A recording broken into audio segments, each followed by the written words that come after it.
Web Kizomba TV apresenta Programa Cristóvão Luiz, dialogando com a cultura. Uma parceria. Web TV, Mato Grosso News.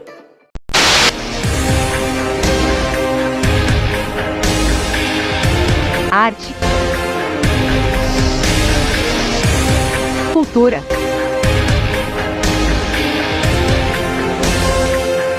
educação. Web Kizomba TV, juntos com você na cultura afro e indígenas brasileira.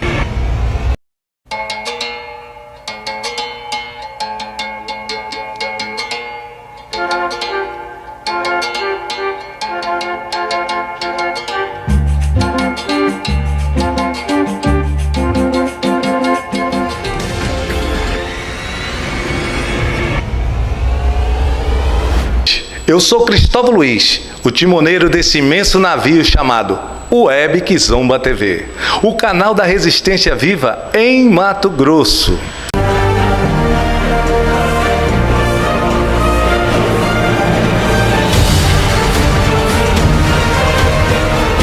Dialogando com a cultura hoje, nós iremos falar com Edenilson Lara, um expoente do hip hop em Cuiabá, Mato Grosso.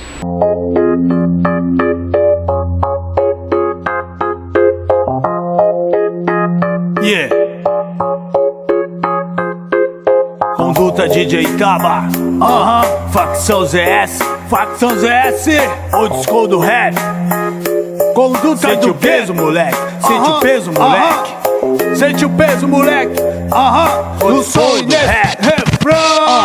Se nas ruas o meu povo está em perigo, Primeiramente, agradecer por essa oportunidade, né, mestre? Eu estar aqui nesta rede social, nesta web TV, é muito significativo, né, para o nosso povo, primeiramente, para a nossa luta, para nossas causas, para os nossos ideais. Então, eu agradeço por essa oportunidade. Primeiramente, a ancestralidade, que é muito importante, que sem eles a gente não estaria em pé, né, nessa disposição, nesta luta. Aos mais velhos, e agradeço a vocês que também estão se empenhando para esse projeto estar acontecendo. Muito obrigado por isso, e eu tenho certeza que a gente vai chegar muito mais longe com um projeto como esse, através das nossas redes sociais, através da internet. Eu comecei, um moleque de periferia, de mãe solteira, com 3 irmãos, né, com outros 2 irmãos, então nós éramos 3, aliás, em casa, com muito tempo ocioso na rua, no bairro Três Barras, né, onde começou essa jornada toda cultural, né, e também social na minha vida, procurando o que fazer, procurando atividade cultural, procurando, enfim, alguma atividade que pudesse preencher o meu tempo, já que minha mãe ficava muito tempo fora de casa. Naquela época ela tinha que trabalhar dia e noite, né, para conseguir nos manter, nos sustentar, num lugar recém-ocupado, né, um loteamento de uma ocupação que se deu ali inicialmente onde é o bairro Centro América hoje, e a gente foi depois retirado de lá e levado para o Três Barras. Então, eram inúmeras famílias em uma região que não se conheciam, que nunca tinham convivido, né, vindo de várias partes da cidade, num loteamento onde nós estávamos na periferia, né, literalmente na periferia da cidade, depois da grande CPA, depois da grande Morada da Serra, depois da última nascente do córrego que havia na cidade de Cuiabá naquela época. Então a gente chegou lá sem nenhuma infraestrutura, não tínhamos luz, não tínhamos água ainda, né? Ficamos um bom tempo no lampião, na luz de vela. E eu me lembro, eu tenho uma lembrança até hoje, porque minha mãe vira e mexe foi muito marcante, então sempre ela lembra disso. A gente já acordou de madrugada naquela época com a vela queimando a mesa, né, já para pegar fogo na lona, enfim, para poder já numa situação assim quase de incêndio dentro de casa, e nós todos uns pequenos, e eu, um filho mais velho, eu deveria ter ali em torno de uns 6, 7 anos de idade já, 6 para 7 anos de idade, mas eu me lembro bem dessa situação, porque é marcante você ficar quase 6 meses debaixo de uma lona, depois vim morar num barraco de tábua, de madeira, né, reconstruído, porque a gente comprou um barraco usado no bairro Alvorada, levamos para lá e construímos 2 peças, de 5 peças de tábua a gente conseguiu reconstruir e fazer 2 peças, onde a gente saiu da lona e fomos morar num barraco de tábua, e lá nesse barraco de tábua a gente ficou quase 8 anos, assim, né, num barraco de 2 peças de tábua. Então, a minha situação era essa, né, um moleque de periferia, de comunidade, no extremo da cidade, sem escola, sem água potável, sem rede de esgoto, sem energia elétrica. Então e com a minha mãe passando a maior parte do tempo fora de casa, né? Então a gente tinha que ir ali procurar de alguma maneira ter o que fazer.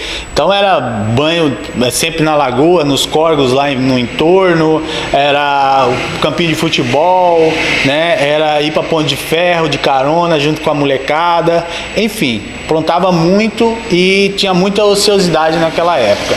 Logo eu comecei a estudar no CPA, né? Porque no Três Barras não tinha escola.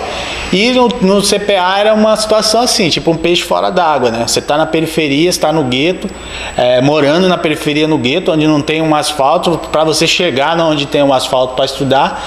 Claro que as suas condições é de um pé tudo sujo de barro, né, de poeira, né, e era óbvio que tinha muita tiração de onda, tinha muito bullying naquela época, e por conta disso sempre fui muito briguento também, vivia mudando de escola, enfim.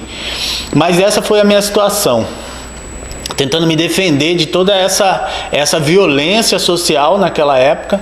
E logo aos 18 anos de idade, nesse mesmo bairro eu comecei a trabalhar como entregador de supermercado, e eu já era encarregado de uma bicicleta cargueira naquela época, né? Para quem não sabe o que é a bicicleta cargueira, a gente tem que explicar essas paradas, porque hoje é raro você ter uma bicicleta de entrega, mas naquela época era muito comum uma bicicleta cargueira, onde você colocava 2 caixas de compra, uma na frente e outra atrás. E eu, com 8 anos de idade, era responsável por fazer essas entregas no meu bairro, sabe? Às vezes eu nem conseguia carregar a caixa para colocar na bicicleta, era um outro parceiro que me ajudava, o botijão de gás também, saca? Mas era a condição que eu tinha para ajudar em casa, e naquela época as crianças não tinham essa graças a Deus hoje tem, né, as leis que impedem a contratação de crianças, mas naquela época não existia isso. Então, com 8 anos de idade eu estava encarando já o meu primeiro emprego no supermercado, e eu lembro até hoje no mercado Ferrinho, e lá eu trabalhei durante quase 3 anos. E lógico, passou a ser a prioridade na minha vida, né? Trabalhar, não mais estudar, não mais brincar, não mais me divertir. Então fiquei durante esse período trabalhando, e aos finais de semana ia fazer os meus rolês, né? E aí logo eu conheci, nessa época, com 8 anos de idade, 9 anos de idade, eu conheci o hip hop. Conheci o rap através de um parceiro vizinho meu, chamado Gildo. Saudação, Gildão, meu parceiro, amigo até hoje, a gente se fala, esse final de semana a gente se falou também. Foi o cara que me apresentou o hip hop. Mas naquela época nós nem tínhamos consciência dessa força do que é o hip hop. Para mim era só mais uma forma de diversão, de curtição, de lazer. Nós tínhamos muitos pontos de encontro, né? Bailes os finais de semana na comunidade. E aí nesses bailes eu queria estar lá dançando, eu queria estar lá junto com a galera da cultura, junto com a galera da arte. E foi a partir da dança, que era muito forte naquela época, que já tinha os concursos de funk, que eu me inseri na cultura hip hop. Inicialmente dançando break, que é um dos elementos da cultura hip hop. E eu nem fazia ideia que aquilo lá era hip hop. Para nós era uma forma da gente se expressar, uma forma da gente se ocupar, uma forma da gente indiretamente ou diretamente ter um contato com o movimento black, com o movimento negro, mas aquilo ainda era muito inconsciente para mim naquela época. Então foi a partir daí que eu conheci a cultura hip hop, a partir da dança, a partir do break. Logo mudei de lá do Três Barras, fui para a região do bairro Dom Aquino, né, no São Mateus, ao lado do Dom Aquino, e lá tinha um grupo que era muito forte, chamado Corpos Vibrantes. Foi onde eu conheci a dança mais aprofundadamente, porque a gente ensaiava todas as semanas, a gente se apresentava muito, e lá tinha o Gilberto, que era da maior expressão que a gente tinha na dança naquela época. Eu tive a oportunidade de aprender muito com o Gil e com a galera que eu convivi no Corpos Vibrante. Dali a gente foi evoluindo para outro elemento, que era o rap. Eu já comecei a escrever algumas letras e tal. Fui morar em São Paulo, tive a oportunidade de estar lá no berço do rap, né, em 99. Voltei pra cá, né, no início de 2000. Aí é onde a gente começou então um projeto de rádio, a rádio comunitária CPA-FM. Rap é o som, junto com o Carioca Black Power, com o Mano Rap. A gente começou a fazer um programa semanal. Aí o rap teve aquele boom, né, aqui, né, regionalmente, porque a gente pegava toda a região de Cuiabá, a gente chegava até em Poconé, Chapada, porque era a única rádio comunitária que tinha naquela época. Saudações, salve, salve Jeremias, rádio comunitária CPA-FM, Moisés Franz também, que foi um parceirão naquela época, e a gente teve essa experiência de rádio comunitária, que foi assim sensacional para que a gente avançasse no que diz respeito à cultura hip hop em Cuiabá. E aí eu já morava no Jardim Vitória, nosso grupo já era o grupo Neon Rap, que cantava, que deixou de ser um grupo de dança para ser um grupo de rap, e aí começamos a se apresentar no Viva Seu Bairro e vários outros picos, e ir para as escolas fazer palestra. Acho que isso aí foi uma sacada aí, aliás, nós não inventamos isso. Isso é uma característica do hip hop, o diálogo comunitário com a comunidade. A gente começou então a ir para as escolas, falar sobre o hip hop, e já ter um pouco de consciência do que é a luta de classe, do que era o movimento negro. Aí então nós conhecemos então o movimento de inteligência negra de Cuiabá. Foi nessa época que nós tivemos contato com o Mestre Cris, nós tivemos contato com outras lideranças do movimento negro e começamos então a passar de jovens revoltados de periferia para jovens de movimento hip hop, consciente da nossa importância quanto um sujeito gerador de debate, de consciência negra social na nossa comunidade. Então começou então os eventos a acontecerem de forma beneficente, começou então a acontecer os projetos e a gente começou a se organizar socialmente, primeiro com a CUFA, Central Única das Favelas, depois com Favela Ativa, e outros coletivos começaram a surgir também na cidade, e a gente está aí até hoje nessa luta. Política no nosso estado, prendendo pessoas inocentes, confundido com ladrão, e não precisa mais ser bandido para ser jogado no camburão. Não é distribuída a violência que haverá paz, violência gera violência, eu já não aguento mais, e ainda vem o discurso que aumentou a... Falando com DJ Taba, eu também tive a oportunidade de morar em São Paulo, e lá eu aprendi muito, né? Porque a rua qual eu morava, você tinha o pessoal do hip hop, tinha o pessoal do rock, tinha o pessoal do heavy metal, você tinha o pessoal do baião e tinha o pessoal do samba, do choro, né? E então foi dessa forma que nós aprendemos a respeitar essa diversidade cultural, né? Então assim, os ouvidos sempre estavam muito bem sossegado e harmônico para ouvir as diferenças com sossego na alma. Não é aquela situação, não, isso não é para mim, isso eu não gosto, isso não... Então São Paulo nos deu a condição de conhecer um samba rock, de ouvir um James Brown, né? Então assim, as minhas irmãs, os meus irmãos iam para os black, né, para os movimentos black, e eu era muito criança. A minha vinda, quando eu ouço você falar, Taba, a minha vinda para Cuiabá se deu na década de 80, por quê? Não foi a convite, eu já tinha parente aqui, mas foi da seguinte forma. Era junho de 80 e eu saindo da escola, já empinando pipa, já vinha comendo um pedaço do pão, né? Minha mãe diarista, meu irmão era metalúrgico, né? E a gente morava num bairro popular. Então nas férias o pipa era lei, então você já vinha não querendo ainda saber do almoço. Só que naquele momento, naquele dia, naquela hora, eu estava no momento errado e na hora errada, e a hora que eu comecei a empinar o pipa, na esquina da minha casa estava acontecendo um sequestro. Eram 6 rapazes, né? Um era da comunidade, estava encapuzado, mas conhecia a nossa casa, sabíamos onde eu morava, né? Porque a família direto estava no campo de futebol. Meu irmão foi atleta, jogou muito bem, passou pela juvenil da Portuguesa em São Paulo. E aí o que acontece? Eu presenciei aquele sequestro, tive que ficar lá, eles amarraram todo mundo da casa, minha mãe com medo quando o pessoal chegou à noite, polícia, toda aquela situação, e ele disse: nós sabemos aonde você mora e a sua família mora. Se nós formos presos, eu sei aonde que nós vamos voltar. Eu dormi e amanheci rumo Cuiabá. E aí depois eu fui ver a minha família depois de 10, 15 anos depois. Então essa foi a minha história em relação à vinda para Cuiabá, Mato Grosso. Mas São Paulo eu sempre trouxe assim experiências maravilhosas, tirando esse momento que eu estava assim criança, né, em fase de crescimento.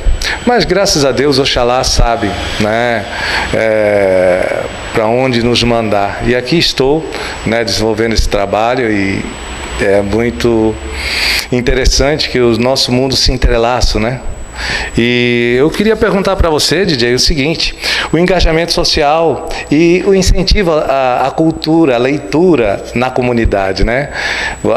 Você tem aquela fase da criança que se encontra, e depois já o engajamento mesmo social e o incentivo à leitura. Me fala um pouco desse projeto seu dentro da comunidade. Mestre, eu me identifico, né, com essa história. Eu acho que todos nós de periferia, negros, a gente tenha alguma coisa, algum momento, alguma situação que a gente acaba passando e marca, né? É marcante para todos nós, às vezes, infelizmente, muitas vezes, nem sempre positivamente, né?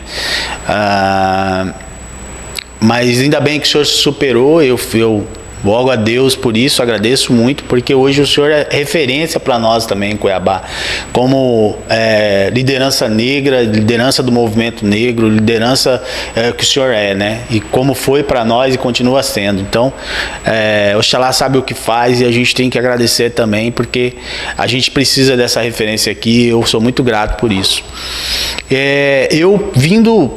Claro que essa organização social e essa consciência social levou a que nós tivéssemos alguns projetos, né? Algumas ações que fossem voltadas para a comunidade, que fosse junto à comunidade, né?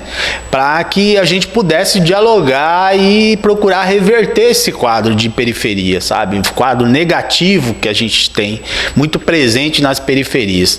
Já morando no Jardim Vitória, uma região tida como a mais violenta de Cuiabá, se não a mais, uma das mais violentas, né? Juntamente com o bairro Pedra 90, naquela época. A gente começou a se organizar não só como um grupo de rap, não só como um grupo de dança da cultura hip hop, fazia parte da cultura hip hop, que organizava evento, que estávamos juntos a outros coletivos organizando evento, porque nada dessa história toda se deu por minha pessoa só. É bom dizer isso, deixar isso bem claro, né? A gente sempre teve um coletivo, a gente sempre teve muitas pessoas que acreditam na cultura, que militam na cultura hip hop. E aí, em conjunto com todos esses coletivos, essas pessoas, nós começamos então a nos organizar quanto um coletivo de ação social. E aí surgiu os projetos, né, as atividades, que não só eram atividades onde nós podíamos levar os grupos, convidar, ajudar os grupos a organizarem as suas atividades e apresentações culturais, mas também projetos permanentes que a comunidade pudesse dialogar com ações voltadas para a literatura, ações voltadas para ensino, cursinho pré-vestibular, né, ações voltadas para a inclusão digital, porque naquela época, já em 2007, isso, né, nós estávamos naquele início do boom da inclusão digital, né? Então a gente tinha também montamos uma estação digital na comunidade com computadores doados. Nós montamos também um espaço onde nós poderíamos receber livros, e aí já com muitas doações de livros nós precisávamos achar uma alternativa, já que nós não tínhamos um espaço físico. Então surgiu a ideia do projeto Carrinho do Saber. Com recurso de uma festa de aniversário, né? E aí a gente orçou esse carrinho, quanto que ficava e tal, como que era para montar esse carrinho para poder distribuir livros na comunidade, de casa em casa. E aí a gente não tinha um projeto ainda, nós não tínhamos recurso para isso. Então surgiu a ideia de fazer uma festa de aniversário. Eu convidei 12 DJs naquela época, todos eles se disponibilizaram em estar presente na festa. Foi uma festa muito bacana, movimentou o bairro todo. Nós tivemos uma participação de mais de 500 pessoas na festa, foi um pátio de escola, né? A escola Senhorinha Alves, no bairro Jardim Vitória. E foi um sucesso. Conseguimos arrecadar então um recurso para poder montar o carrinho. Aí investimos o carrinho, chamamos o seu João lá, serralheiro, tiozinho, montamos o projeto junto com ele, ele construiu o carrinho, ficou super feliz, né? E aí a ideia de você agregar a comunidade em torno do projeto, sabe? Isso é muito importante, né?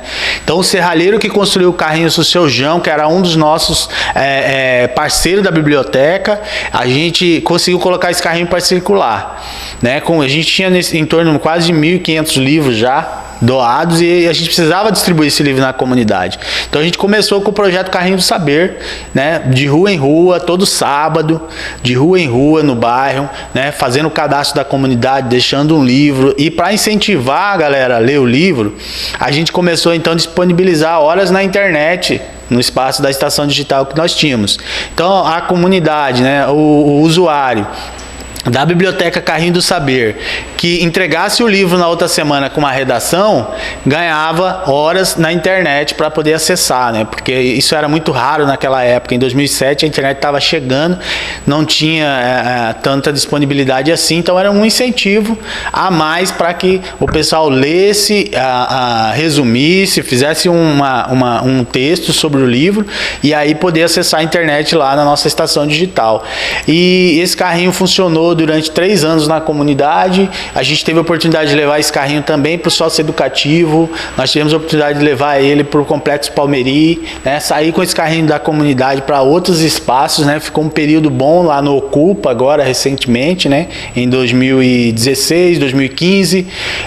Então a gente sempre que pôde, estávamos disponibilizando esse carrinho para outros espaços também. Foi uma alternativa até montar a biblioteca física, porque depois de 2 anos a gente conseguiu então ocupar um espaço lá que estava abandonado na comunidade e montamos a biblioteca física Carrinho do Saber, né, que foi ponto de leitura durante 6 anos, foi muito legal, muito interessante. Fizemos mais de 8 lançamentos de livros na comunidade em parceria com Tanta Tinta. Ramão, tamo junto, chefe editor da editora Tanta Tinta, sempre foi parceira nossa lá, né, levando os escritores, fazendo palestra para as crianças e levando os livros também para distribuir na comunidade de forma gratuita, incentivando a leitura, a literatura, incentivando jovens da periferia a serem escritores também. É muito importante, mestre, a gente destacar que nós temos uma força intelectual muito grande nas periferias, nos guetos, né? Que precisam ser potencializados. Nós precisamos contar a nossa história, saca? É importante a gente ter essa sacada, é importante a gente fazer isso a partir também dos acadêmicos que estão se inserindo na universidade, né? O que era muito raro alguns anos atrás, diga-se de passagem, hoje um pouco mais comum, mas um pouco mais, porque nós precisamos avançar ainda mais. As cotas aí é fundamental para esse processo acontecer, mas a gente já tem uma nova geração de formandos, de universitários, tá? De intelectuais, né? Que estão passando pela universidade, que estão na universidade, que precisam e devem e estão escrevendo a nossa história, ao nosso jeito, à nossa maneira, ao nosso ponto de vista. Mas além desses intelectuais universitários e ex-universitários, acadêmicos, nós também temos muita sabedoria, né? Muito acúmulo, tá? De um processo que é orgânico do nosso dia a dia da comunidade, que é o saber da vivência, né? Então é muito importante a gente dizer isso, porque nós temos N intelectuais ainda que não tiveram essa oportunidade de estar na faculdade, mas são sábios tanto quanto, que estão lá na nossa comunidade, que podem sim, que devem ser incentivados a estarem escrevendo, a estarem falando para os vídeos, né, através dos documentários, a estarem registrando essa sabedoria, para que novas gerações também possam ter acesso a esse conhecimento, né? Aí tem as bezedeiras, aí tem os raizeiros, aí tem os curandeiros, aí tem toda uma gama sabe, de conhecimento, de ciência popular, que a gente tem que ter esse cuidado e tem que ter esse espaço para ser escrito, para ser registrado, para ser dito, para ser falado. DJ Taba em facção, ZS, old school do rap, bate forte, moleque. É sempre uma satisfação, um prazer, né, poder trocar ideias, poder suavemente falar da nossa história. Me recordo os griots, né? Era preferível a morte do que falar com a verdade das palavras, faltar com a verdade das palavras, que é aquilo que você falou em relação aos mestres da sabedoria, os griots, né? Então isso me deixa muito feliz, porque se a ignorância escraviza, o conhecimento liberta. E você, como expoente do hip hop, encontrou as batalhas em forma de resistência para alimentar os jovens, e os jovens são o seu espelho. Quando você alimenta, você é alimentado também. Me fala um pouco dessa resistência em forma de batalha. Hip hop é a cultura da juventude, né? A gente vive essa cultura no dia a dia junto aos jovens de periferia, de gueto, independente inclusive da idade, que a gente está agora nesse momento em uma nova geração, musicalmente falando, culturalmente falando, do hip hop. Mas a gente se mantém junto a essa geração com todo o respeito, com toda a organicidade que precisa, né? E também isso é passado de geração em geração, né? Essa vivência em conjunto, em parceria com as gerações propulsoras do hip hop, né, que iniciaram o hip hop, para que a gente possa também transferir conhecimento e receber conhecimento, né? Eu acho que essa troca é muito saudável, é muito importante, né? E o movimento ganha muito com isso, porque de tempos em tempos ele se oxigena, né? De tempos em tempos ele se renova, e aqueles que estão na caminhada, aqueles que continuam caminhando, têm a oportunidade, junto com essa juventude, se oxigenar, se renovar a cada dia, né? Então um pilar muito importante que aí eu acho que vem da nossa cultura negra, vem da nossa cultura black, vem da África, sabe? Vem das aldeias indígenas, né? É essa coisa do respeitar os mais velhos e os mais velhos cuidar dos mais novos, sabe? Isso é muito importante, e isso na cultura hip hop é muito presente, sabe? Porque isso garante a continuidade, isso garante o andamento, o crescimento, a oxigenação da cultura hip hop. E aí eu sou muito feliz de fazer parte dessa cultura e também ter essa vivência no meu dia a dia, no meu cotidiano. É importante a gente destacar que essa renovação, ela não vai se dar se como a gente costuma dizer, a velha escola não tiver essa consciência, porque vai haver um corte ali, sabe, geracional. E isso se dá em alguns espaços, infelizmente, mas na cultura hip hop a gente procura não deixar isso acontecer. Por quê? Porque a gente garante que a cultura esteja cada vez mais em evidência, e também a gente garante essa oxigenação para a velha escola continuar também construindo. O espaço das batalhas, ele é um espaço de aprendizado, de pedagogia de rua. Tem um disco com esse nome, inclusive, Pedagogia de Rua, porque eu senti na cultura hip hop o quanto eu aprendo a cada dia, e aprendi, e também o quanto ela pode ser uma ferramenta, e ela é uma ferramenta de transformação e de pedagogia social para jovens, crianças, adolescentes, né? Todas as gerações que queiram beber nessa fonte. Por isso as batalhas de MCs não são diferentes. As batalhas de MCs, ela é um espaço de debate social, ela é um espaço de construção de conhecimento. Não se destaca na batalha de MC um MC que é homofóbico, não se destaca na batalha de MC um MC que é preconceituoso, não se destaca na batalha de MC um MC que é racista, né, que é machista. Pelo contrário, não se cria na batalha de MC esse tipo de debate, esse tipo de discussão, porque existe uma consciência social na cultura hip hop, existe uma consciência negra na cultura hip hop, sabe? Então, se o MC ele estuda, se o MC ele debate, se o MC tem consciência, é o MC que não só rima bem, que tem o flow, que tem a ginga, né, que tem todas as levadas, mas é o MC que está construindo o debate saudável, sadio, para a melhoria e para a construção de uma vida social melhor para o nosso povo. E então isso se dá nas oficinas, isso se dá nas palestras das escolas, isso se dá também nas rodas de MC.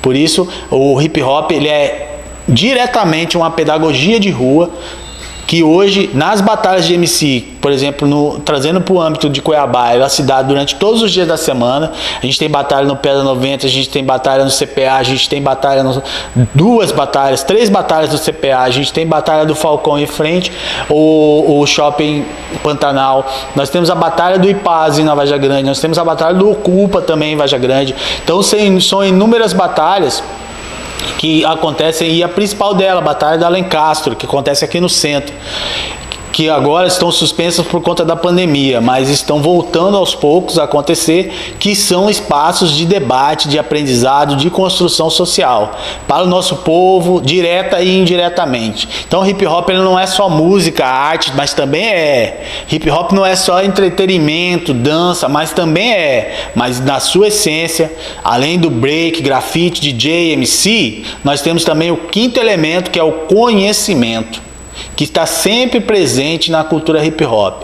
Quem ignora isso no hip hop, ele não faz parte, está perdendo tempo na nossa cultura, porque a nossa cultura tem essência, tem história, tem uma construção social, sim, enraizada, que ninguém vai apagar, que ninguém vai desconstruir, porque isso faz parte da nossa essência, assim como ninguém vai apagar, ninguém vai desconstruir a nossa conexão com o espiritual celestial, porque isso também faz parte para nos dar força no cotidiano, a partir da nossa ancestralidade, certo? Então é dessa forma que a gente constrói o hip hop, a gente debate o hip hop, a gente procura ser proposital a partir do hip hop na nossa comunidade, mostrando para o jovem de gueto, de periferia, que ele pode ser muito mais além do que o sistema sempre disse para ele: trabalhador, operário, certo? Pode ir muito mais além. E também pode ser operário também, ser feliz, ser do gueto, ser da periferia e ser uma pessoa bem sucedida, feliz, né? E construir a partir daí a sua vida também. Mas podemos ir muito mais além. A partir da cultura hip hop foi onde eu tive consciência disso, e eu acho que muitos jovens de periferia, eu tenho certeza que muitos jovens de periferia também, a partir da cultura hip hop, começou a ter essa consciência, e quem quiser se inserir, vai ter essa consciência também. Break, grafite, DJ, MC e conhecimento, 5 elementos. Isso é o resumo da cultura hip hop. Do bote vem do lado que o Brasil não assiste, lado esquecido, não tá no programa VIP. Igualdade social é o... Falando com o DJ Taba, se a ignorância escraviza, o conhecimento liberta, qual a importância da CUFA, a chegada da CUFA em Cuiabá, Mato Grosso? Consciência social é a meta. Consciência social é o que levou a gente a se organizar socialmente. Tornar jovem de periferia, jovens organizados, foi fundamental para esse processo chegar até aqui. Hoje a gente está vendo batalhas por todos os cantos da cidade, e isso não se dá por um acaso. Isso não surgiu assim do nada, por força principalmente por força do mercado cultural, porque o mercado cultural sempre ignorou o movimento hip hop, até agora. Chegou um ponto que não dá mais para ignorar. Nós temos os melhores números mundialmente falando, musicalmente falando, cinematograficamente falando. Então não dá mais para ignorar a cultura hip hop, mas nós vivemos muito tempo no gueto, na periferia.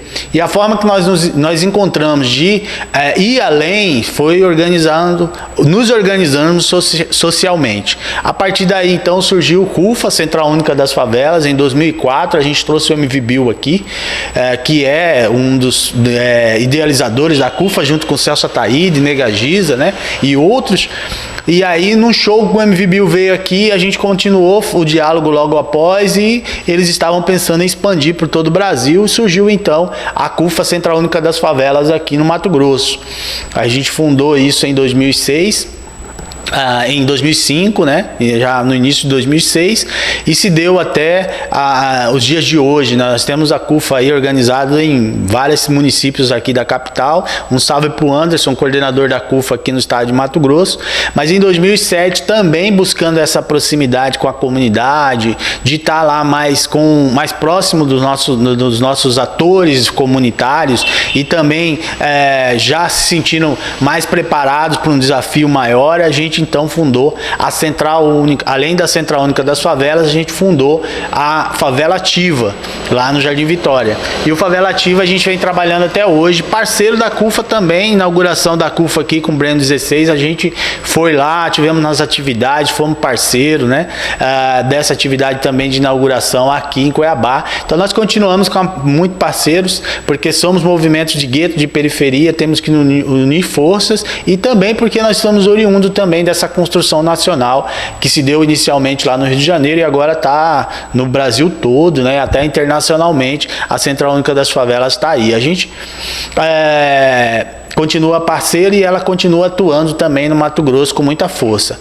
Esse é o caminho. Organização social é muito importante, tá? Importante entender as leis, importante entender como é que funciona o sistema se a gente quer mudá-lo, se a gente quer influenciá-lo, tá, para melhor.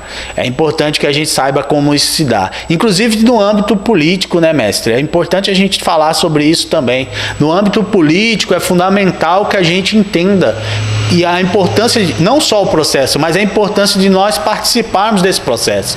Nós não vamos conseguir influenciar, ao meu ver, ou mudar esse processo caso a gente continue somente reclamando, sabe? Somente querendo e ansiando para que essa mudança aconteça. Essa mudança só vai se dar se nós formos protagonistas dela. Se a gente se levantar, se a gente falar por nós, se a gente focar nas representatividades políticas que falam ao nosso anseio, que falam também a mesma língua que a gente. Por isso é fundamental a gente entender como se dá esse processo. Nós estamos vivendo um momento bem crítico, né? Um momento aí político-socialmente falando crítico, né? Difícil no nosso país, em plena pandemia. A gente está passando aí por uma série de desalojamento, de ocupações de áreas indígenas, né? De despejo de áreas quilombolas, e tudo isso se dá por um projeto político, né, atual do nosso país. Então, se a gente não mudar, ou se a gente não influenciar nos projetos políticos do nosso país, nós vamos estar sempre sofrendo como minorias que eles acham que nós somos, porque nós não somos minoria, tá ligado? Nós somos maioria, sim, uma maioria esmagadora que está à margem do processo, e vamos continuar na margem se a gente não vier para dentro do processo, se a gente não se voltar para dentro do processo, para influenciar esse processo ao nosso favor. Se o pesadelo não acabou, não é ódio, doutor, te revelo nesse instante. Não deixarei que ninguém conte a minha história. Eu conto, eu canto. Eu conto um canto desabafando histórias ritmadas. Eu fiquei fascinado com a crítica reflexiva do clipe ao qual o irmão DJ Taba participou. Eu gostaria que você falasse um pouco dessa resistência também, que é uma vitória, né, para todos nós. Em 2014 surgiu então o projeto, né, AgroCypher.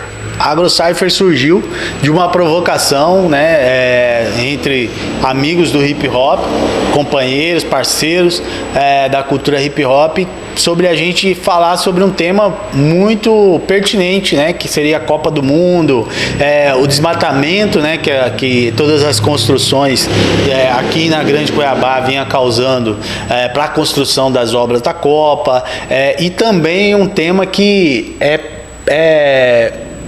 do nosso cotidiano, né? Mas infelizmente não é abordado com a nossa linguagem, a nossa forma de ver, que é o agronegócio. Mato Grosso é campeão de vendas, de números, né? De exportação de grãos para o mundo todo. A gente vê o quanto isso gera impacto nacional, né? E campanhas e mais campanhas falando sobre a questão do AgroCepop. Mas e aí, no nosso ponto de vista, na nossa vivência do dia a dia, da periferia, do gueto, dos quilombos, dos indígenas, isso está sendo realmente pop dessa forma, dessa maneira? Com esse questionamento, nós começamos então a construir esse projeto. A partir do Heitor, né, o Agave, que é o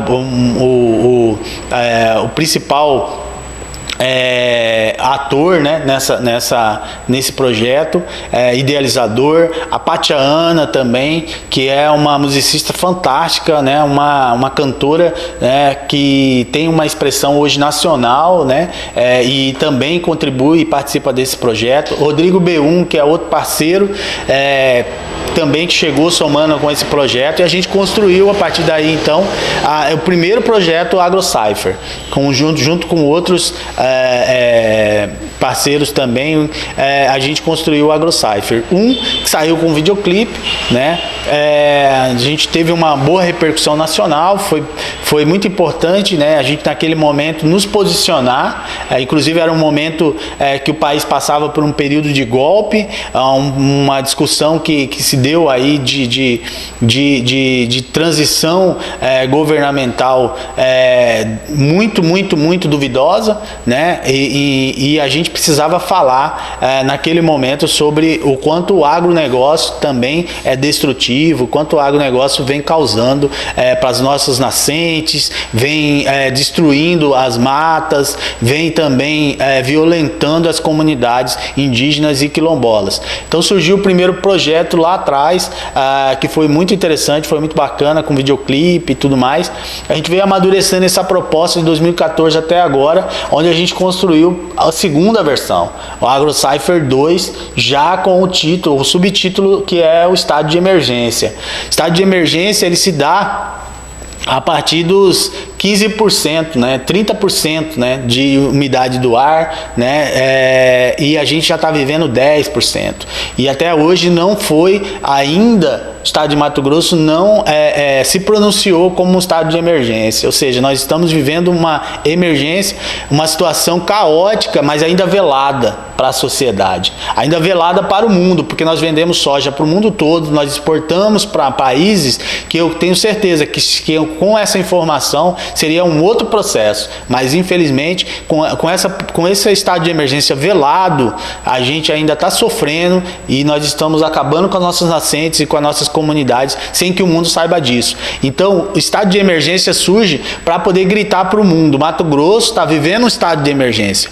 Se o processo governamental, o governo não fala sobre isso, nós precisamos falar sobre isso. E o rap é uma ferramenta não só para falar, para debater, para discutir, mas para registrar também quem está causando esse estado de emergência. Falar a nossa maneira, do nosso jeito, a partir do rap, registrar quem está causando esse estado de emergência. Então surgiu esse projeto, estado de emergência, a partir do AgroCypher 2, foi contemplado pela Lei Aldir Blanc, pelo município de Cuiabá também.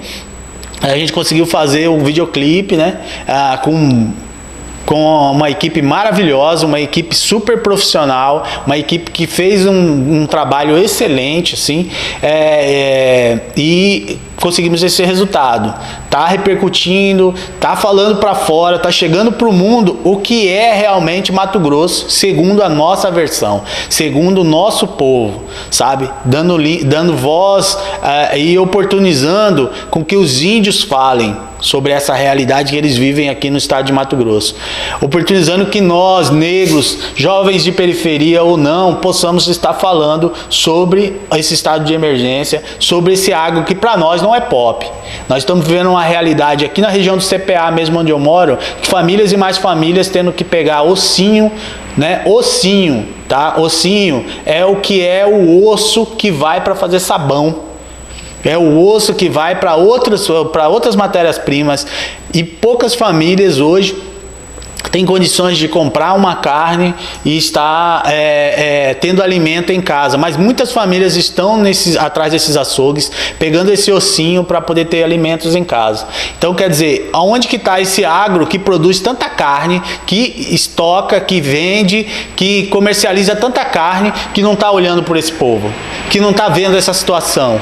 Então, o agro não é pop para quem mora no Dr. Fábio, o agro não é pop para quem mora lá no Três Barras, o agro não é pop para quem mora no sol nascente. O agro é pop para poucos que no estado de Mato Grosso vem usufruindo dessa riqueza, acumulando essa riqueza, tanto em terra quanto em dinheiro, mas essa riqueza não está chegando naqueles que mais precisam. E nós precisamos falar disso, mestre.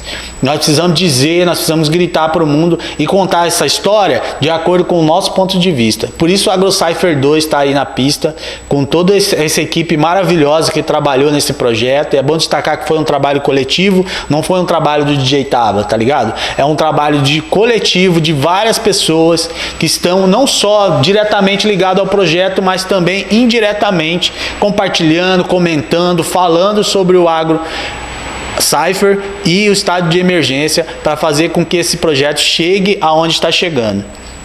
E aí a gente tem que agradecer o Web Kizomba mais uma vez. É a nossa ferramenta, o nosso veículo, a TV que está levando a nossa voz, o nosso jeito, a nossa maneira. Isso é fundamental para que a nossa história seja contada por nós. E cada mata queimada brotará novamente, porque o homem das folhas quer assim. Sai. Convoque um semelhante irmão e quebrem as correntes. Conceitos que são novos nem sempre são conscientes. Resgate ancestral pra caminhar sempre pra frente. Sua mente é sagrada, então por que é que cê se vende? Convoque um semelhante irmão e quebrem as correntes. Conceitos que são novos nem sempre são conscientes. Resgate ancestral pra caminhar sempre pra frente. Sua mente é sagrada. Aos negros e negras foram negadas todas as formas de poder, mas não todas as formas de conquistá-lo. Estou encerrando por aqui, né, mas este maravilhoso programa com o DJ Taba, né, falando, dialogando, expressando com a cultura. E é isso, é sempre emocionante porque é uma viagem que se faz, porque você faz com os olhos fechados, mas você consegue ver muitas coisas. E é dessa forma que nós conseguimos enxergar a nossa ancestralidade através das nossas ações, das nossas atitudes de resistência preta aqui em Cuiabá, Mato Grosso, no Brasil e no mundo. Axé. Capa de revista, louco aqui não é trilha pra sua novela preferida.